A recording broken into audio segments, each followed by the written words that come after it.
Hi, I'm Adie. Sat with two students again this week, and they are... My name's Josh. My name's Mitch. And you guys have been with us for 5 weeks now, haven't you? So how are you finding it so far?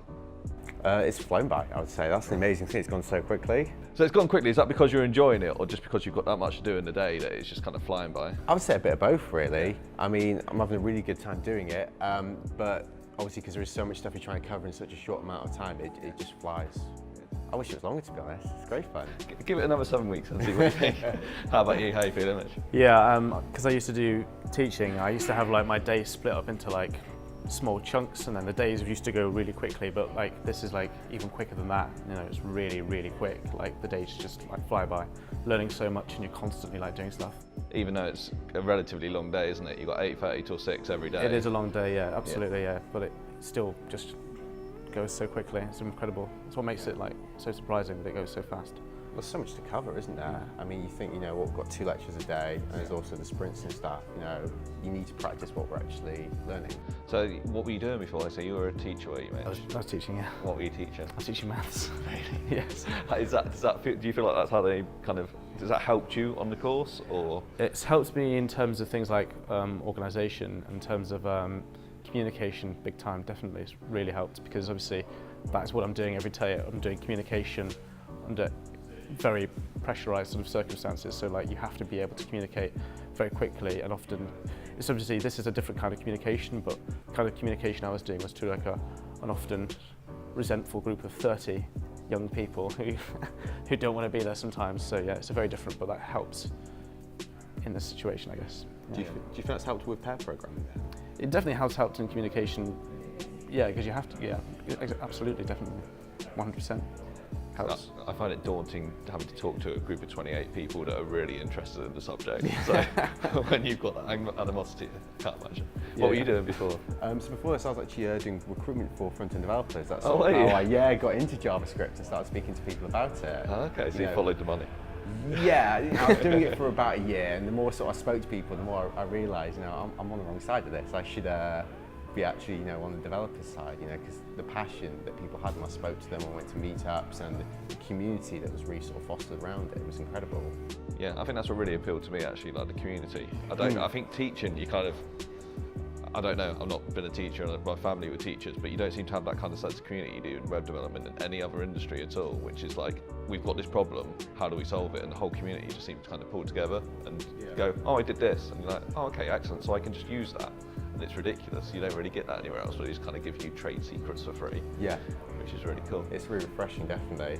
And I'll sort of say, sort of kind of related to that as well, from what I've seen so far of the Northcoders community, you know, we had that party the first week, and seeing people from previous cohorts coming back, and how people have kept in touch, that's really nice to see.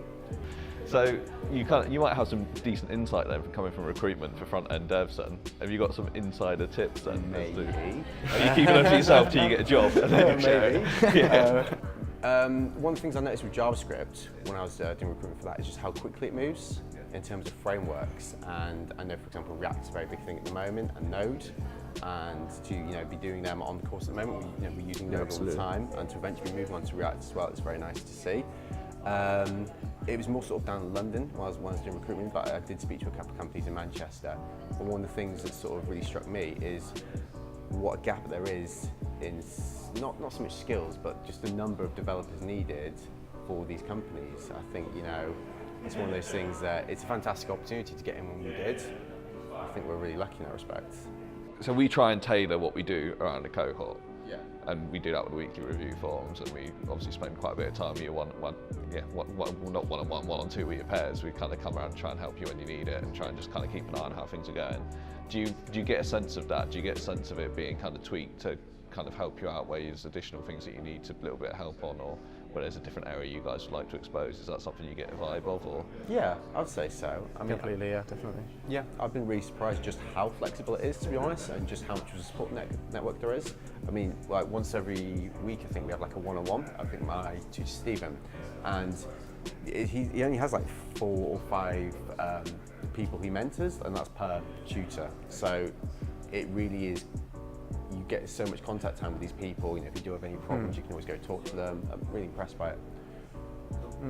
It's like going back to like university, like the lecturers there were just sort of like people who would like stand up and like deliver something for like an hour onto like a chalkboard, and they'd be like done and then leave. There'd be no dialogue, there'd be no kind of attempt to improve what has been conveyed, anything like that. So this is like completely different. Like it's like reflexive and like responsive, and the feedback we give at the end of every week, you can tell that's been like channeled into like the following week's sort of like lectures and presentations, and that's like, it's incredible really, isn't it? Like that they do that. Nice. It's great, it's great.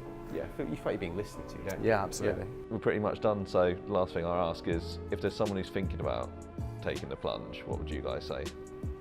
I would say sort of, you know, what Mitch touched on before, sort of using online resources and sort of getting a feel for it is definitely the best way of doing it. And there's a fantastic support network around a lot of these places. There's meetups. I know you guys host a lot of stuff like that as well. You know, go to that sort of stuff, get a feel for it. You know, obviously make sure it's for you first, but you know, if you are sure, I can't think of a better way of doing it than the bootcamp, to be honest. Absolutely. Concur. Concur completely, yeah, absolutely. Awesome.